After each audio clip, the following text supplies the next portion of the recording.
ito po yung farmlet for sale natin. So ayan, bali dito po mag-start yung property sa muna to, abot doon sa may tao na yan, ano. So estimated natin is na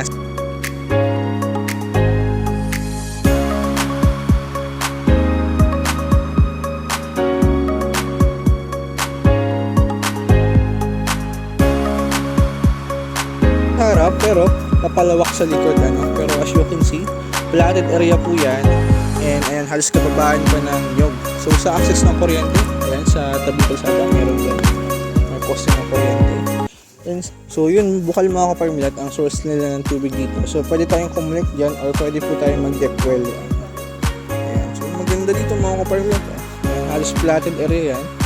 And kulang lang to sa linis. Maganda to pag nalinisan.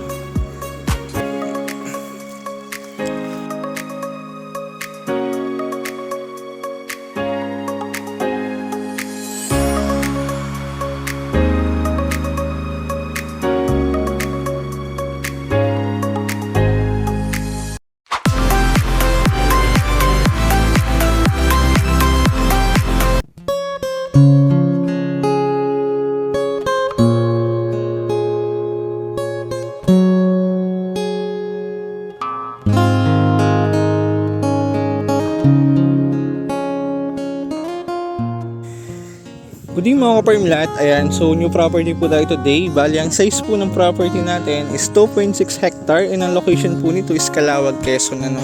So bali ito na yung farmlet, ayan. So bali ito po yung farmlet for sale natin. So ayan, bali dito po mag-start yung property sa muna to, abot doon sa may tao na yan, ano. So estimated natin is nasa, I think mga 10 meters po yung frontage niya. Ayan. So 10 to 15 meters yung frontage niya, ano, dito sa kalsada. So ang good thing naman dito mga ka-farmlat, so along the road po ito pero not developed, pero cemented naman na po yan, ano. So malapit naman na to. So next na po yan. And so bali cemented road naman na yan mga ka-farmlat. And from National Highway, so mix po ang daan dito, may rough road and may cemented na, ano. So I think mga 30% yung rough road niya pero 70% na po yung cemented. And ayan, so pasukin natin yung property. Kaya tara. So natin.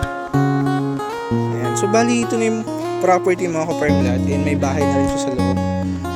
Ano ba to kuya? Kasama sa bentahan yung bahay? Yun, so bali itong bahay mga ka-farmlat is kasama na po sa bentahan, ano. Ayan. And hindi lang natin pasukin kasi privacy po nila. And sa bahay naman mga ka-farmlat, estimated natin is nasa 40 to 50 square meter po yung area niya. And bali ito na. So ito na po yung kalawakan ng property. Okay. Triangle ang shape nito, eh. Pantay baga. Bago pantay na pantay. Platted din to. And so yun mga ka-farmlat, ang structure po ng property natin is triangle. And bali maliit siya sa harap pero papalawak sa likod, ano. Pero as you can see, platted area po yan. And ayan, halos kababaan pa ng nyog. So sa access ng kuryente, ayan, sa tabing kalsada, meron dyan. May poste ng kuryente. And sa source ng tubig kuya, anong tubig? Bukal. Okay.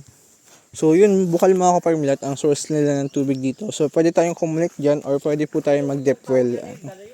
Ayan, so maganda dito mga ka-farmlat, oh. Ayan, halos platted area yan. And kulang lang to sa linis. Maganda to pag nalinisan. Ayan, kung naghahanap ka ng farm. Ayan. So at the same time, investment na rin para sa family mo. So tama-tama to mga ka-farmlat. Kasi napakalapit lang po nito sa dagat. So almost 7 minutes drive lang. Ayan, so nasa beach ka na ng Kapaluhan, Calawag, Quezon. Ayan, so isa po yun sa dinarayo dito sa Calawag na dagat, ano, lalo na pag tuwing summer mga ka-farmlat. Ayan, so maraming dumadayo diyan. Ganda, panalo to. Ayan, so dito, aside sa investment, so matutuwa ka dito mga ka-farmlat kasi pwede ka dito mag farming and livestock, ano. So sa pagtatanim, pwede ka magtanim dito ng fruit bearing trees ng kakao, santo, lansones, rambutan. So marami kang pwedeng gawin sa property na side doon. Pwede kang mag-alaga ng livestock, ano, article chicken, so manok panabong, baka, kambing, baboy. So marami kang pwedeng gawin. Ayan.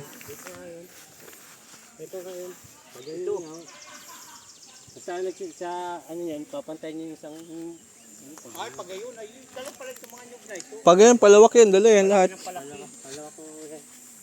May ilang nyug ba to, kuya? May ilang nyug? Ilang puno, marami yan, puro sa baba. Sa puno ng nyug mga kaparmlat, so estimate na lang natin sa 300 pieces, more or less po. And yung likod dito mga kaparmlat, so upland yan, walang gasinang tanim. So pwede naman natin taniman yan ng yun nga, nabanggit ko kanina.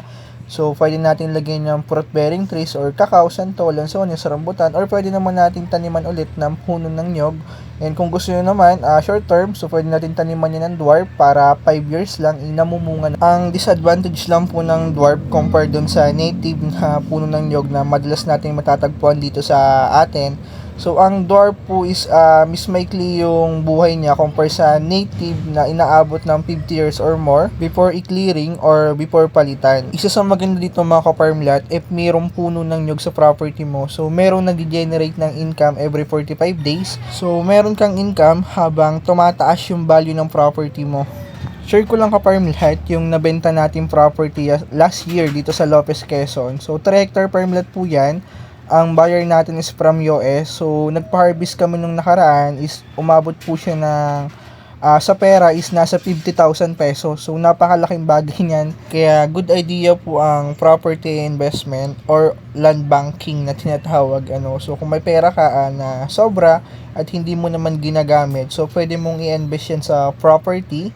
So, marami naman pong vlogger ngayon, lalong-lalo na dito sa Quezon. So, ngayon po yung perfect time na mamili ng property. Why? Kasi ang dami po ngayon development. So, isa na dyan yung Manila Bicol Expressway. So, napakalaking improvement yan mga kaparmlat. So, expressway po yan. Isa na po ang Quezon Province sa magbe-benefits ng project na yan. Kaya kalimitan po ngayon ng mga property investor is bumababa na rin dito sa Quezon.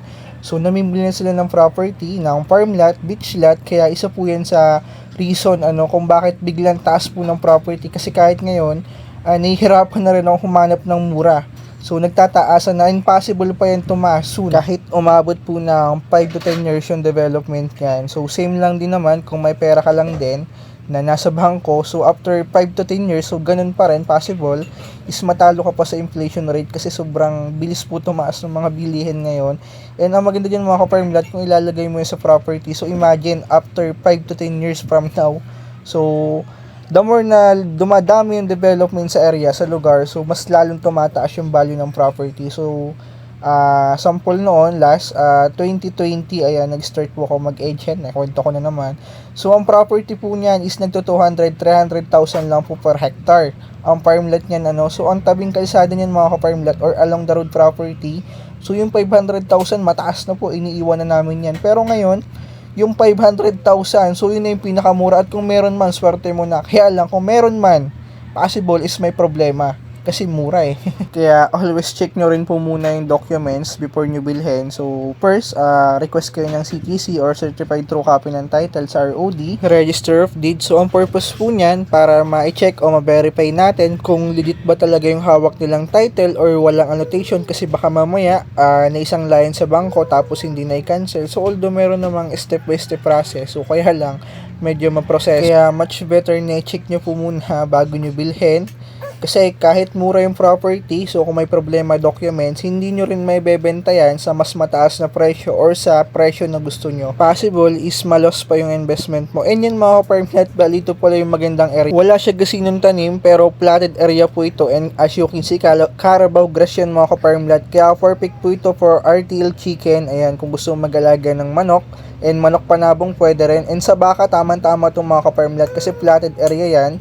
Ang baka po ang hanap niya is pantay kasi medyo risk if slight hilly, baka mabalian yung baka. So sayang naman. Ayan, so dito mga ka-farmlet sa portion na to, marami ka nang pwedeng gawin. Pwede ka mag-alaga ng livestock or pwede yun nga, nabanggit ko kanina, pwede mong taniman ulit yan ng other fruit bearing trees or di kaya naman kung gusto nyo, pwede nating i-subdivide that to mga ka-farmlet. Ayan. Kung ang hanap mo lang naman is retirement farm, so pwede nating ibenta yung kalahati ng property as a subdivided lot dahil malapit ito sa dagat.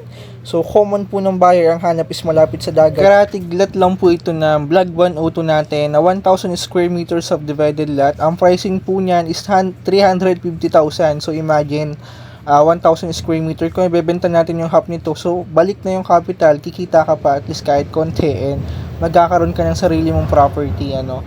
So, yun mga ka-farmlet ay option lang kasi yan din yung ginawa ng buyer natin, ano. So, OFW siya. Nag-loan siya ng property sa bangko, and good news, after 5 years, ano, so yung 3 million investment niya is na-resell niya ng almost 9 million pesos. So, ganun po kaganda mag-invest sa property. So, imagine, yung 3 million niya naging 9 million in just 5 years. So, napakalaking bagay mga ka-farmlet.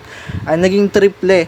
So, dun siya nagkaroon ng idea na buy and sell. And yun na nga mga ka-farmlet, at nabuild niya itong Vlog 102 natin. So, ang total land po niyan is 14 hectare na sinubdivide niya into 1,000 square meter. And may mga buyer na rin po akong naka-avail dyan na nasa Canada, yung iba may Manila. So, marami na rin po tayong buyer na naka-avail dyan mga ka-farmlet. And kalimitan po nung iba, may seaman, may engineer, ayan. So, kumbaga, for retirement farm lang din nila. And good idea naman kasi nabili nila yan is nung pre-selling pa lang yun mga ka-farmlet, ang pricing po talaga niyan is 250,000 lang. So, nagtaas, naging 300, so, naging 350. So, yun ang kagandahan mga ka-farmlet. Kung plano mong kumuha ng retirement farm, but hindi pa ngayon. So, kung after 5 years ka pa mag-retire, but hindi pa ngayon. Kasi imagine, after 5 to 10 years from now, so kung magkano na ang property, pwede po kayong back review, dun sa mga farm or property for sale last 2020 or 2019. So, after 5 years, kung magkano na in-increase or tinaas ng value ng property. And para may idea din kayo. So yun mga ka-farmlet, ay isa sa maganda dito sa property na to. So along the road po ito, and meron ng water and electric supply, and meron ka na rin mga kapitbahay dito mga ka-farmlet, kaya hindi po liblibing lugar. And napakalapit lang po nito sa mismong sentro ng barangay. So may barangay hall po dyan, may elementary at high school, and pwede tayong bumili dito ng bangka. So matutuwa ka dito mga ka-farmlet, pwede kang mamingwit dyan. And about dito na lang po ang video natin. Ayan, kung interesado ako farmland, so i-message nyo lang po sa Viber, WhatsApp, and God bless po sa atin.